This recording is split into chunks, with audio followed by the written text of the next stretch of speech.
ठीक है रहने दो।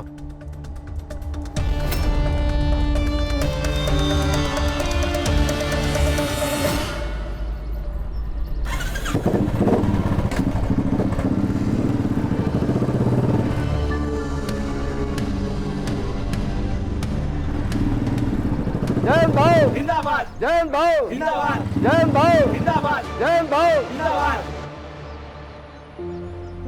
जयंत भाऊ देखो ना, कंपनी वाले बोलते हैं सब इनकी गलती है, इनका एक्सीडेंट हुआ तो मतलब कंपनी की कोई गलती ज नहीं है।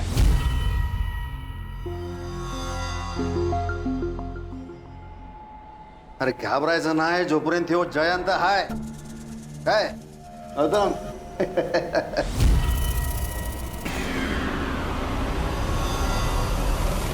और जब तक गणेश भाऊ को पूरा मुआवजा नहीं मिलता कंपनी का एक मजदूर भी काम पे नहीं जाएगा। ए हीरा, हो भाऊ। सबको बोल दे। हो भाऊ। काका सुनो ना, मैंने 12th पास कर लिया है तो प्लीज आप मुझे भी कहीं पे जॉब पे लगवा दीजिए ना। ये गौतम याड़ा बड़े डाला का तू? हाँ? तू टेंशन मत ले, इधर बैठा है ना मैं। तेरे को किसी भी चीज की कोई भी जरूरत हो सीधा मेरे को फोन करने का। जयंत भाऊ जिंदाबाद, जयंत भाऊ जिंदाबाद, जयंत भाऊ जिंदाबाद, जयंत भाऊ जिंदाबाद। Welcome my friend, welcome welcome welcome. Shakaal के अड्डे में तुम्हारा स्वागत है। टीवी देख रही है तू? तेरे को अभ्यास करने को बोला था ना? ना कोई लिफ्ट ना कोई घोड़ा। अभ्यास करने को बोला था तेरे को?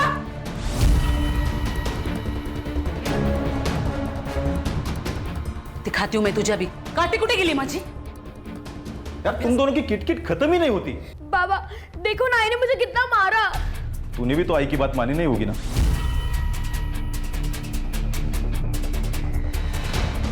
आप दोनों ना एक जैसे हो, दोनों में से मुझसे कोई प्यार करता ही नहीं है। अरे साइली, साइली। देख जयंत, 10 लाख बहुत ज्यादा है गणेश के लिए।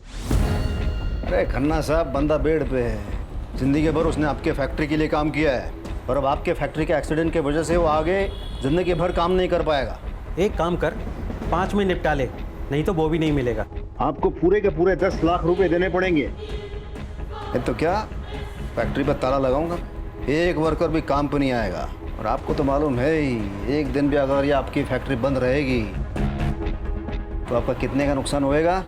हाँ ना साहब, ये अच्छी डील है, ले लो ये। तो सोचिए आप, लेकिन मेरे पास ज़्यादा टाइम नहीं है। चल रही हीरा। जयंत भाऊ जिंदाबाद, जयंत भाऊ जिंदाबाद, जयंत भाऊ जिंदाबाद, जयंत भाऊ जिंदाबाद, जयंत भाऊ। जिंदाबाद। घुड़के चली। मजा आ गया ये नाजिया। आ जा इधर। आज मैं एकदम मूड में है रे नाजिया, कमाल की मूड में है।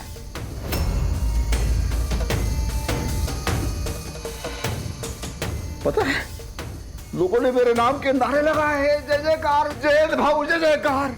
एकदम एकदम ऐसे भगवान वाली फीलिंग आ गई मेरे को। अच्छा है। अगले जुम्मा ना हम लोग दरगाह जाएंगे और सिद्धिविनायक भी जाएंगे। नहीं, वो ऊपर वाले को बाद में याद करना, पहले इस नीचे वाले भगवान की सेवा कर। वो मेरा महीना चल रहा है। चल कैसे चलेगा ये? 9th में ये हाल है तो 10वीं में तो ये लड़की नाक ही कटाएगी मेरा। कहा था ना मैंने, इस आफत को मत लेकर आओ, लेकिन नहीं। अरे अनाथ आश्रम से किसी बच्चे को गोद लेते ना तो भी चलता, लेकिन नहीं, तुमको चाहिए थी तुम्हारे भाई की लड़की। क्या करें, फंस गया अपन। मैं क्या मानते, इसको वापस गांव भेज दो, गांव ही भेज दो।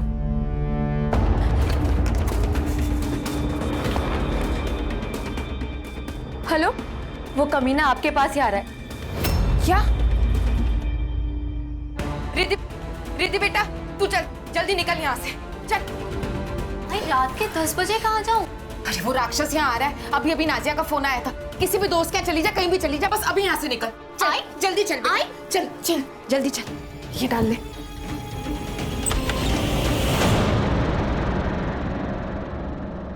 अरे मेरी हीरोइन क्या? ये ऐसे रेडी होके तू कहाँ जा रही है? अरे आज मैं बहुत खुश है। अरे क्या मस्त दिन किया मेरा, पता है? ए तू जाना और मेरे लिए थोड़ा सा नमक मिर्च लेके आ, मेरी हीरोइन जा।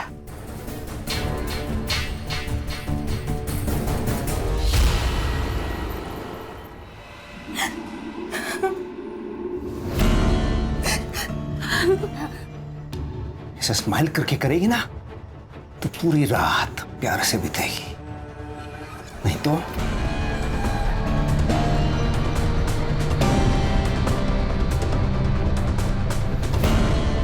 मेरे भगवान को किसी की नजर ना लगे।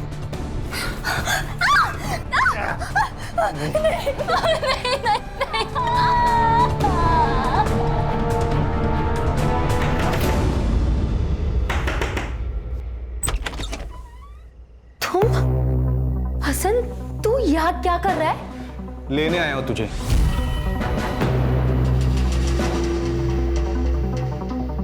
तू मेरी थी नाजिया, मुझे लगा तू मेरा इंतजार करेगी और तूने उस अधेड़ उम्र के बेवड़े से शादी कर ली। तो क्या करती मैं? हाँ, तू तो जेल चला गया। और तेरे अबॉर्शन के बाद कौन मुझसे शादी करता? और वो तेरा नेता मेरे पीछे पड़ गया था, भागकर मुझे मजबूरन मुंबई आना पड़ा। तू ऐसे 10 साल के बाद वापस नहीं आ सकता। मैं अभी 6 महीना पहले जेल से निकला हूँ और 6 महीने से तुझे ढूंढ रहा हूँ। देख अब जाके मिली है तू। देख मुझे पता है तू तेरे पति के साथ खुश नहीं है, लेकिन वो मेरे बच्चे का बाप है और मैं उसे कभी नहीं छोड़ सकती। और तेरे को पता नहीं है, जैद बहुत ताकतवर है, वो कुछ भी कर सकता है। ए नाजिया, मैं दुर्गापुर का सबसे बड़ा शार्प शूटर हूँ, हमें किसी से डरने की जरूरत नहीं है। तेरा वो जयंत है ना, इसके लिए तो मेरी एक गोली काफी है।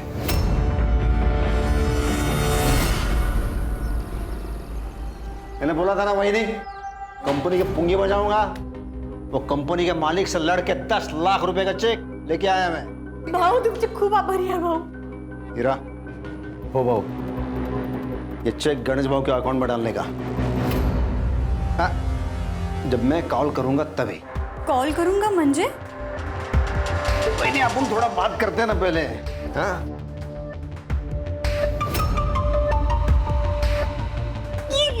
क्या कर रहा हो? अरे 10 लाख रुपया ऐसे फोकट में मिलता है? ये जो कर रहा हूं मैं, हम दोनों के फायदे के लिए कर रहा हूं मैं। देखो, आपको क्या चाहिए? पैसा चाहिए, मर्द चाहिए, और मेरे को क्या चाहिए? मेरे को आप चाहिए। छोड़ो, नहीं, मैं ये सब नहीं कर सकती। नहीं? ठीक है फिर 10 लाख रुपया भूल जाए। अभी ये भी याद रखना, कंपनी वाले गणेश पे केस डालेंगे मशीन खराब होने के लिए। वो सब तुमको देखना है, आप सोच लो उसके बारे में।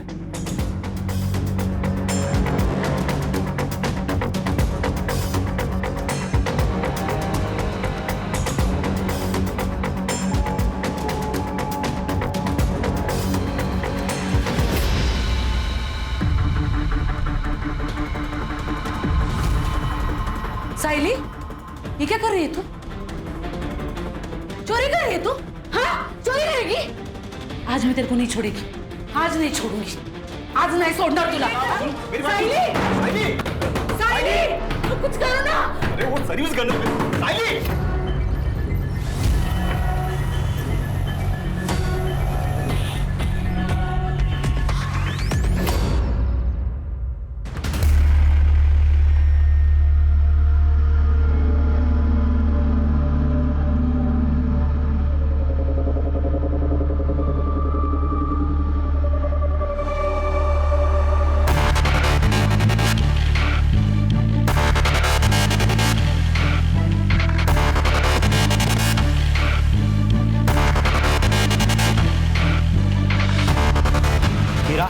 अच्छा किया तुमने यहाँ कर। इस जयंत को हमने यूनियन लीडर इसलिए बनाया ताकि वो हमारे कंट्रोल में रहे, लेकिन अब वो हमारे सर पर नाचने लगा है।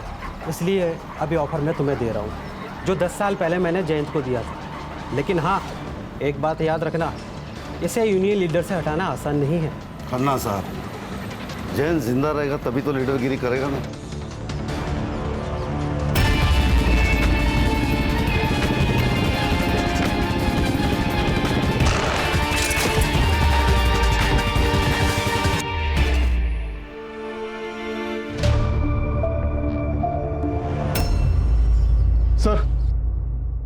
सर, थानेवासी एरिया के यूनियन लीडर जयंत पवार को किसी ने गोली मार दी।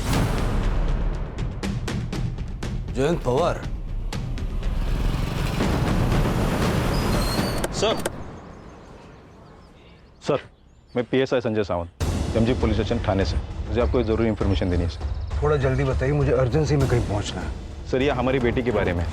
सर, मैंने गन चोरी की रिपोर्ट की थी अपने स्टेशन में। साथ ही साथ मैं साइली को भी खोज रहा था। ये लास्ट मैंने उसे वासी में ट्रेस किया। साइली का कोई दोस्त या आपका कोई रिश्तेदार या वाशी में रहता है? नहीं सर।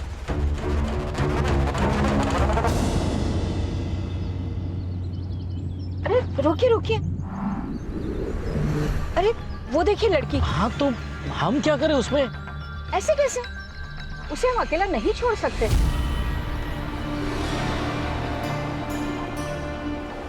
तुम भी ना।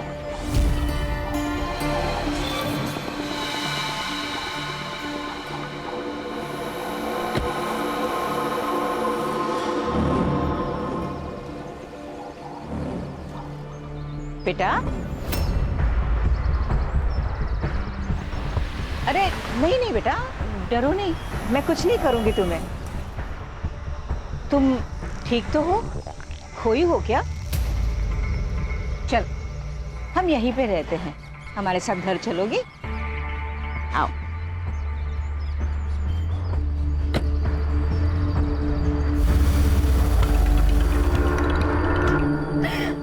सर, जयंत पवार। ये इनको यहाँ लेके कौन आया? सर, पास के मार्केट के कुछ लोग। गोली लगी ये बात सुनकर सब के सब भाग गए सर। ये परिवार है इनका? जी, इनको यूनियन के वर्कर्स ने इन्फॉर्म किया था सर। पास की मार्केट के कुछ लोग जयंत पवार को जख्मी हालत में लाए थे, तो वहाँ जाके जरा पूछताछ करो और जिस स्पॉट पे हादसा हुआ है वहाँ से जयंत का फोन रिकवर करवाओ और साइली की फोटो भी सब जगह दिखाओ। ये लो, आज तुझे पीरियड आया है ना, दवाई खा लो, खा लो।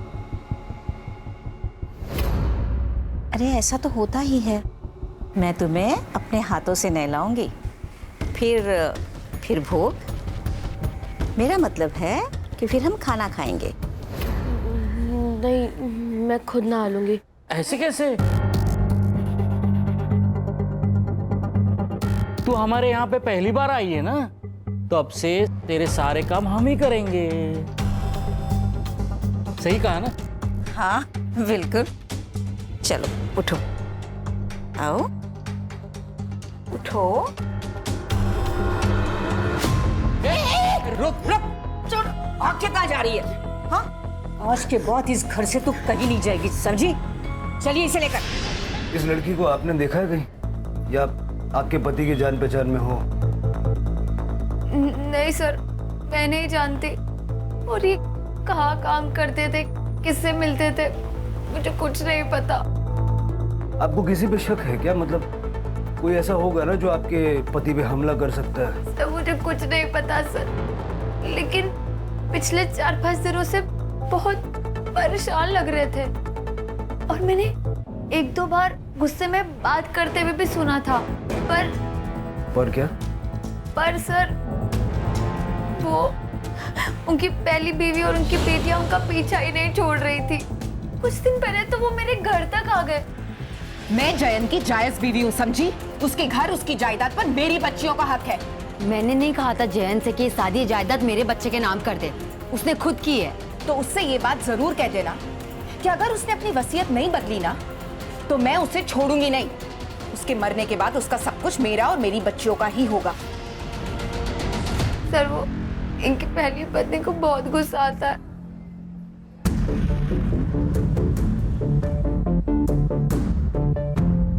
लगता है आपके पति को भी बहुत गुस्सा आता था। मैडम, मर्दों का तो खून गर्म ही होता है। उनकी पहली पत्नी की डिटेल्स हमें चाहिए। आप अपना फोन नंबर इनको दे दीजिए। सर, वो दरअसल मेरे पास फोन नहीं है। इनको नहीं पसंद था कि मैं फोन वगैरह यूज करूं, लेकिन आपको इनके फोन में सारी डिटेल्स मिल जाएंगी। ये जैन का रोज का आने जाने का रास्ता था, आपने कुछ देखा था? और उनका फ़ोन वगैरह मिला? फोन का तो ध्यान नहीं है, लेकिन वो रोज आते जाते तो हम लोग को मालूम रहता। इस लड़की को देखा है पहले? नहीं साहब। आपने? नहीं सर। मैडम, आपने देखा इसे? नहीं सर ये टोपी मिली है, शायद जयंत की होगी। और ये बुलेट शेल वहाँ उधर गिरी थी सर। और सर ये 9mm है। 9mm?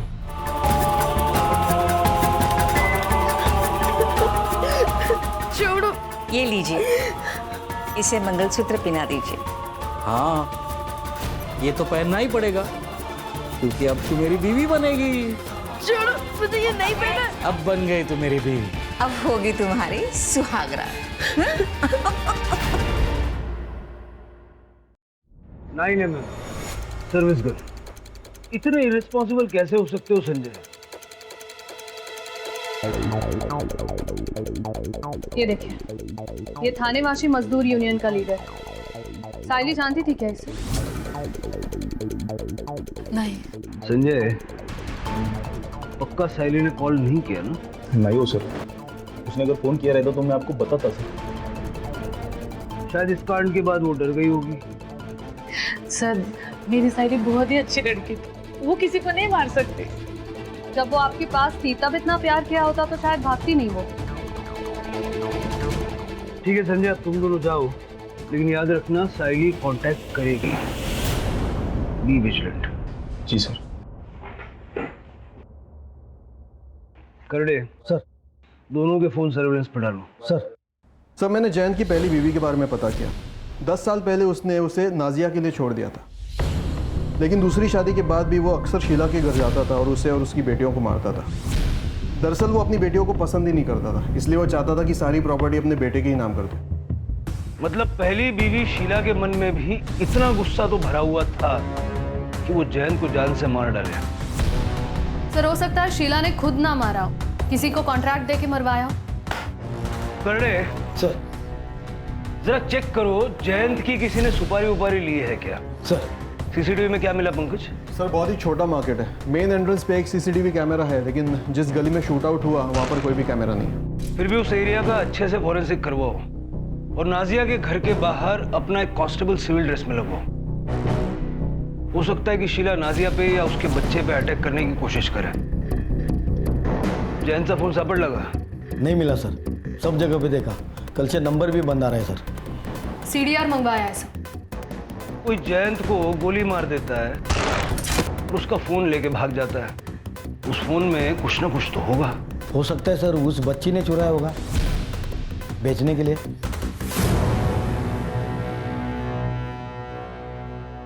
दस साल हो गए साहब उसे हमें छोड़े हुए। लेकिन वो अक्सर यहाँ पर आया जाया करते थे ना। टाइल मारने आता था साहब और बच्चियों से मिलने, कभी पैसे देने। वॉशरूम अंदर लेफ्ट में। Okay, sorry, excuse me.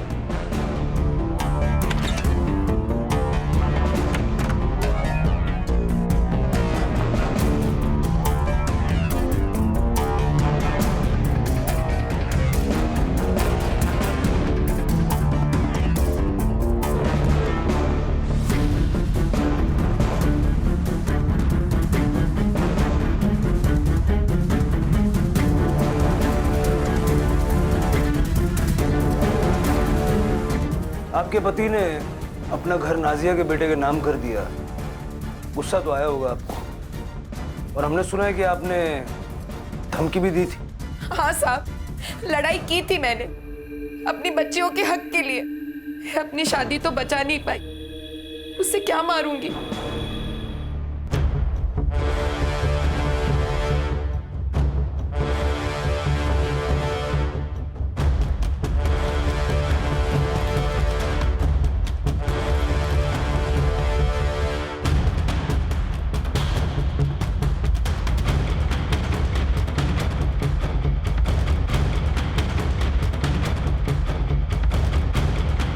ठीक है, जब तक ये केस सॉल्व नहीं हो जाता आप में से कोई भी शहर छोड़ के जाइएगा मत। जी सर, मुझे लगता है जयंत अपनी बड़ी बेटी रिद्धि के साथ कुछ गलत कर रहा है सर। मतलब मैंने रिद्धि की बॉडी पर भी सेम मार्क्स देखे जैसे हमने नाजिया की बॉडी पर देखे थे हॉस्पिटल में। ये देखें सर, ये सामान मुझे उनके बाथरूम और बेडरूम से मिला। और सर, ये रिद्धि की अबॉर्शन रिपोर्ट। लेकिन मानसी, हम श्योरली ये नहीं कह सकते ना कि ये जयंत ने किया होगा। हो सकता है रिद्धि का कोई बॉयफ्रेंड हो या शीला ने रिद्धि से पैसों के लिए ये करवाया हो। इस घर पे नजर रखो, शीला और उसकी दोनों बेटियों का CDR निकलवाओ और अबॉर्शन क्लिनिक जाके पता करो कुछ मिलता है क्या। Yes sir. हमने जयंत पवार की इंफॉर्मेशन निकाली है खन्ना जी। उन्होंने अभी अभी आपकी कंपनी से 10 लाख रुपए का मुआवजा लिया था, राइट?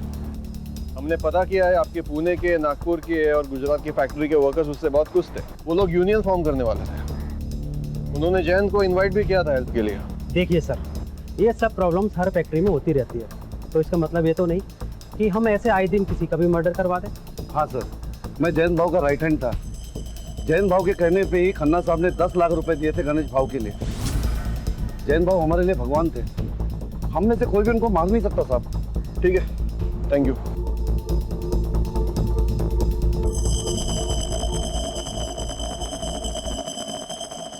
सर, हमने साइली के दोस्तों से और क्लासमेट से दोबारा बात की और आपके कहने के मुताबिक सबके घर पे भी गए, लेकिन साइली का कहीं कुछ पता नहीं चला। मैडम, जयंत, शीला और उनके बेटियों की सीढ़ियाँ। ओके सर, शीला को रोज सुबह 11 बजे एक नंबर से कॉल आता है।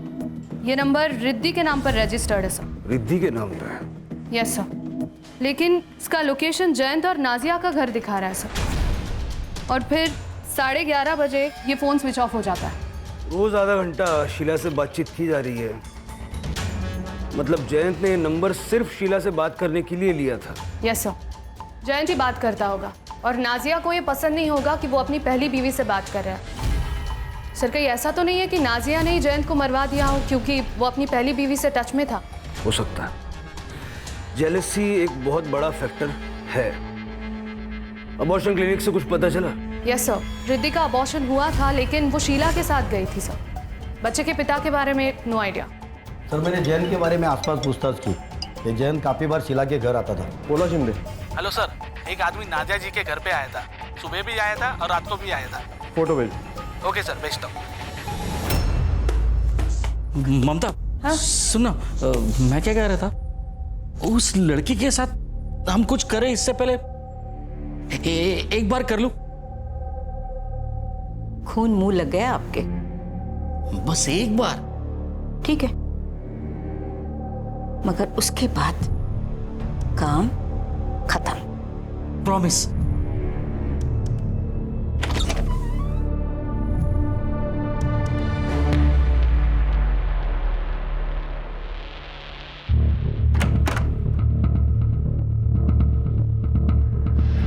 नाजिया जी, ये बंगाल का शार्प शूटर हसन अली आपके घर के चक्कर क्यों काट रहा? सर, एक मिनट। बंटी, इधर आओ, आप अंदर जाके खेलो। ओके, मम्मा आती है।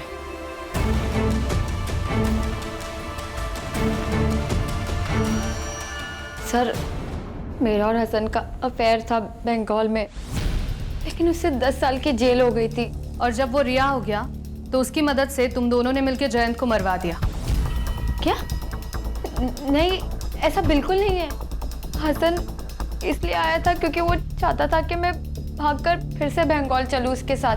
वो जयंत को मार सकता है, ऐसा लगा नहीं आपको? ऐसा तो हो सकता है, लेकिन इसमें मैं क्या कर सकती हूँ? और वैसे भी जयंत का सिर्फ एक दुश्मन नहीं है। 2 दिन पहले एक औरत आई थी, उसने तो जयंत के सर पर रॉड से मार भी दिया था। बाय पापा। बाय। नहीं छोड़ूंगी तुझे मैं।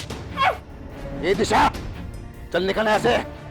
दोबारा यहाँ दिखे तो जान से मार दूंगा। देख। लड़ाई किस बारे में हुई थी? सर, वो तो मैं नहीं जानती, लेकिन इतना पता है कि उस औरत का नाम दिशा था। तो ये बात तुमने पहले क्यों नहीं बताई हमें?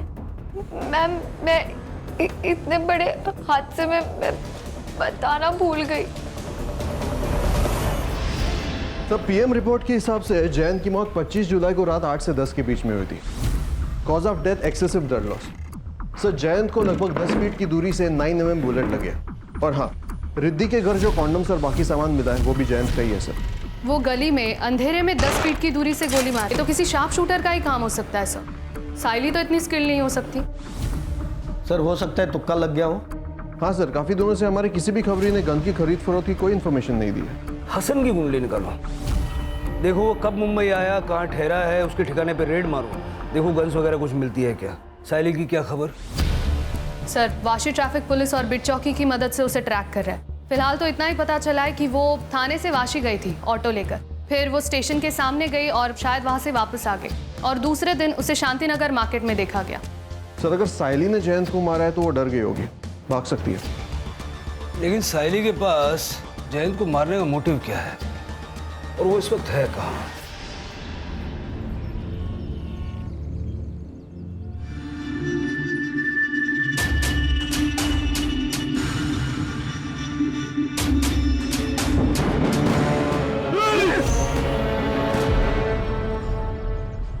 साहब, जयंत मुझे ब्लैकमेल कर रहा था। 2 दिन तक उसने मेरे साथ जबरदस्ती की। अगर मैं उसकी बात नहीं मानती तो मुझे पैसे नहीं देता। आपने जयंत पे अटैक क्यों किया? उसने मेरी और उसकी फोटो 1-2 मजदूरों को दिखा दी थी। साहब, मेरा बेटा जवान है, पुणे में पढ़ता है। अगर उसको ये बात पता चल गई तो वो अपनी माँ के बारे में क्या सोचेगा साहब? कहीं आपने अपने बेटे के साथ मिलकर? नहीं साहब, जयंत ने तो उसी दिन अपनी गलती सुधार ली थी। वही नहीं, ये बगा कान पकड़ तुम ही। अल्लाह माफ करो, क्या थोड़ा सा दारू पिया मैंने, आपकी बेइज्जती हो गई, स्टाइल मारने गया मैं। लेकिन आप टेंशन क्यों लगा? वही नहीं, बिल्कुल टेंशन नहीं लेने का। उन दोनों को समझा दिया है मैंने, अगर मुंह खोलेंगे तो दोनों जान से जाएंगे। हाँ ये तो भाई, वो बात वही खत्म हो गई थी। हम तो गरीब लोग हैं साहब, सुपारी कहाँ से देंगे? ठीक है, जाइए।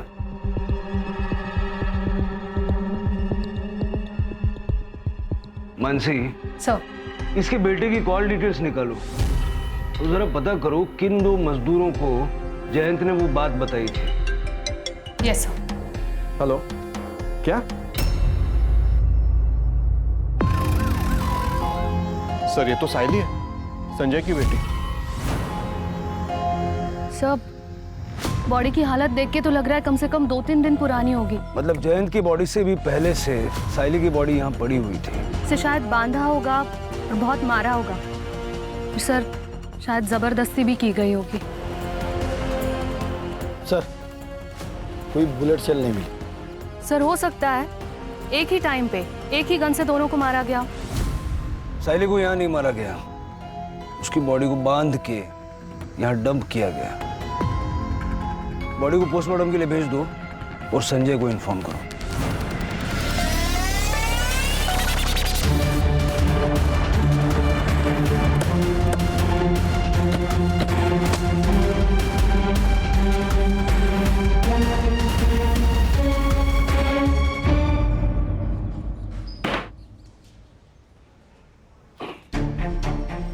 6 महीने पहले तू रिहा हुआ और 6 महीने में दर्जन से ज्यादा शूट आउट में तेरा नाम आ रहा है। फेमस है तू।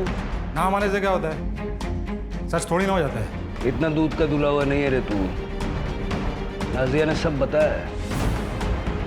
वो जयंत पवार को अंधेरे गली में जैसा शूट किया ना, वो शूट करने के लिए आलतू फालतू आदमी नहीं चलेगा, शार्प शूटर चाहिए, जैसा कि तू। साहब आपके शहर में टैलेंट की कमी है क्या साहब? कोलकाता की जेलों में कैदियों की कमी है। बंगाल की पुलिस आ रही है तेरे को लेने के लिए। अभी जब तक वो लोग इधर पहुंचेंगे तब तक ये लोग जो तेरा हाल करेंगे ना, फिर तू 2 पैर पे खड़ा रहेगा नहीं रहेगा। क्या करेंगे? क्या करेंगे? मारेंगे ना। अरे मार लो ना। अरे मैं तो बैठा हूँ इधर, मारो ना। मार के कुछ नहीं होगा। हाँ कोई सबूत है तो फिर आओ बैठ के बात करेंगे, और अगर नहीं है तो मैंने जयंत को नहीं मारा।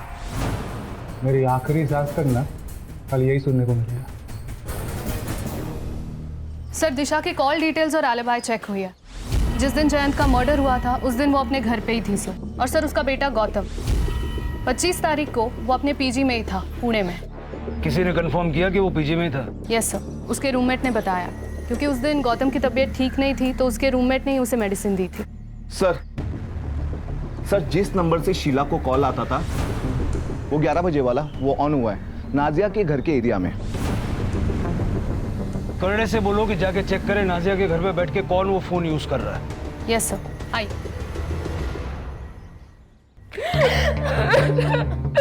हमने जयंत को नहीं मारा है। आप लोग ये आंसू थोड़े से बचा के रखिए। कहानी में ऐसा ट्विस्ट होगा हमने तो नहीं सोचा था। आप दोनों ने मिलके अपने पति जयंत की सुपारी दी। मानसी वो साइली की फोटो दिखाओ जरा। जयंत के बारे में तो मेरी समझ में आता है, बच्ची को क्यों मारा? सर हमने इसे नहीं मारा, हम तो इस लड़की को जानते तक नहीं है।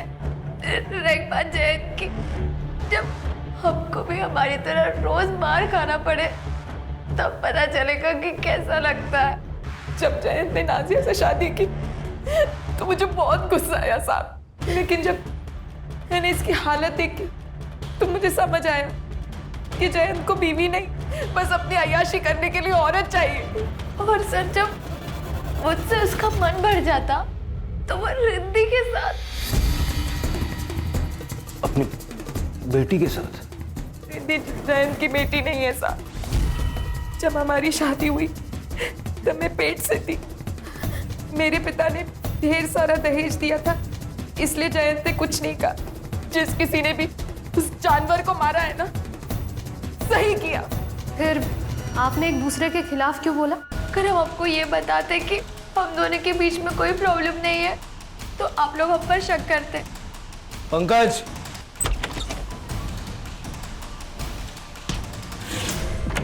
आइए। हीरा जी। सर मैंने कुछ नहीं किया सर। तेरे फोन ने और कुछ सीसीटीवी फुटेज ने हमें सब बता दिया। जिस रात जयंत का मर्डर हुआ उस दिन तुम नाजिया से मिले थे और शाम को शीला जी, नाजिया जी और हीरा यादव जी तीनों ने मिलकर मीटिंग की। और फिर आप दोनों ने अपने अपने गहने बेच दिए, है ना? तेरे कॉल रिकॉर्ड से हमें एक नंबर मिला। किसका नंबर मिला पता है? बंडू का। बंडू कौन है जानता है?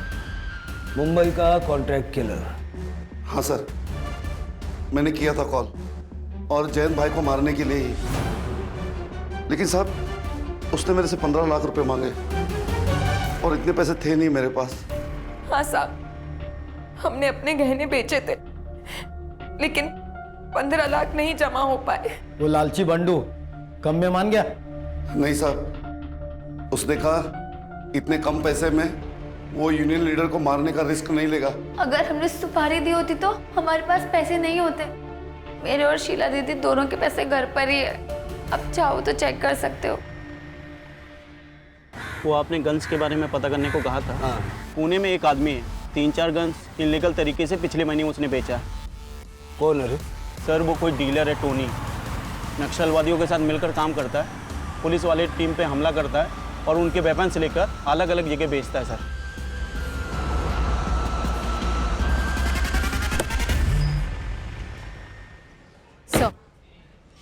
साइली की पोस्टमार्टम रिपोर्ट से raped multiple times, cause of death excessive blood loss due to 9 mm bullet.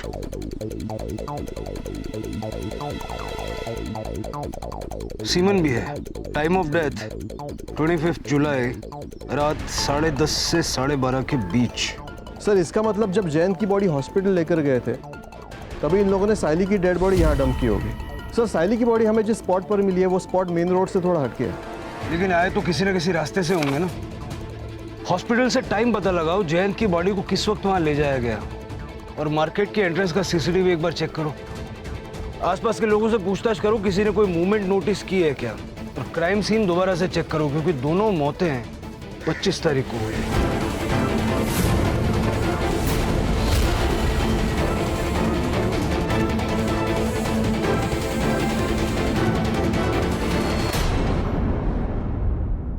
Sir मैंने मुंबई में किसी को गन नहीं बेची सर। ये लड़की को कहीं देखा था आपने? हाँ साहब, ये लड़की को ये 3-4 दिन पहले इसी रोड पे देखा था। सर मैंने एमजी रोड और जंगल के बीच के सारे सीसीटीवी चेक किए। सर टाइम और जगह के हिसाब से ये ग्रे कार मैच कर रही है सर, लेकिन देखिए नंबर प्लेट दिखाई नहीं दे रहा है। लेकिन सर आगे एमजी रोड के सिग्नल को क्रॉस करके बच्ची की जहाँ लाश मिली थी उस रोड पर ये कार जाते हुए दिखाई दे रही है। लेकिन सर मैंने आगे का सीसीटीवी भी चेक किया, उस रोड पर ये कार नहीं दिखाई दे रही है। इसका मतलब ये गाड़ी जहाँ बॉडी को डंप किया गया उस स्पॉट के आसपास ही कहीं रुकी हुई थी। लेकिन सर एग्जैक्टली 20 मिनट बाद वापस ये कार जाते हुए दिखाई दे रही है। इस गाड़ी को जहां तक पॉसिबल है बैक ट्रेस करो और उसके 2 किलोमीटर के एरिया में अगर हर घर चेक करना पड़े करो। मुझे ये ग्रे गाड़ी किसी भी हाल में चाहिए। यस।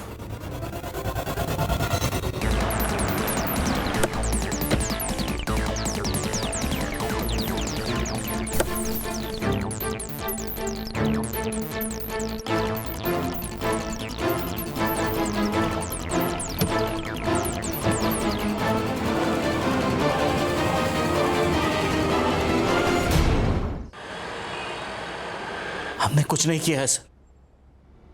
हमने तो उस लड़की को आसरा दिया था। आपकी उम्र का लिहाज कर रहे हैं, वैसे करना तो नहीं चाहिए। आपने साइली का रेप किया और बाद में उसे गोली मार के उसका मर्डर किया, शर्म आनी चाहिए। आपका सीमेन मैच हुआ है और ये गन ये जहां आपने छुपाई थी ना, हमने ढूंढ निकाली।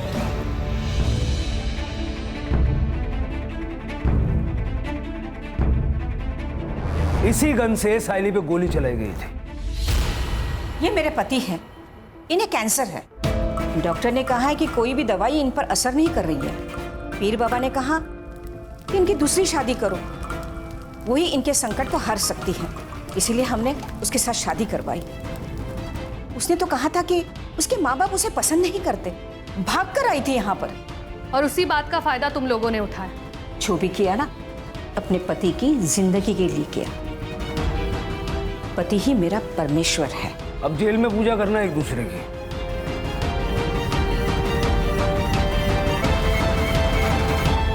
सर फिर ये जयंत पवार को किसने मारा होगा?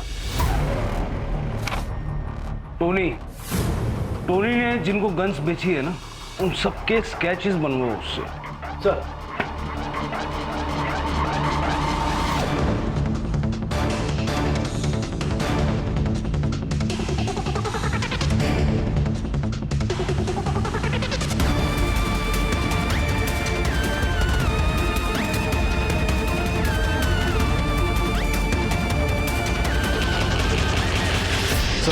मैंने इसे 2 बार सीसीटीवी फुटेज में देखा था। मुझे पहले लगा कोई रैंडम बंदा होगा, लेकिन ये दोपहर को उस गली में गया था इसी रास्ते से, और उससे पहले वो नाजिया और शीला दोनों के घर के पास दिखा था। ये इसका दूसरा फ़ोन, इसने इसी फ़ोन से टोनी को कांटेक्ट किया था। मानसी, तुमने रूममेट से बात की थी ना? बात तो की थी सर, बाद में पता चला वो इसका रिश्तेदार ही है। झूठ बोला था उसने सर। दिशा को बहन मानता है वो। और क्या करता सर?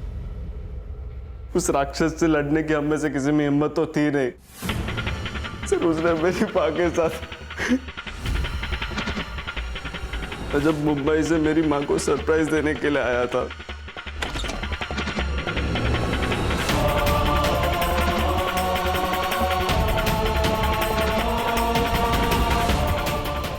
उसी दिन मैंने सोच लिया था कि उस कमीने को छोड़ूंगा नहीं। मैं ढाबे पे रुका हुआ था। मैंने टोनी को कांटेक्ट करके उससे गन खरीदा था। मैंने जयंत का पीछा किया। मुझे पता था कि मेरे घर से उसके घर तक जाने के लिए वो वही रास्ता चुनेगा। किस्मत अच्छी थी कि पहली बुलेट उसके पीठ पर लगी और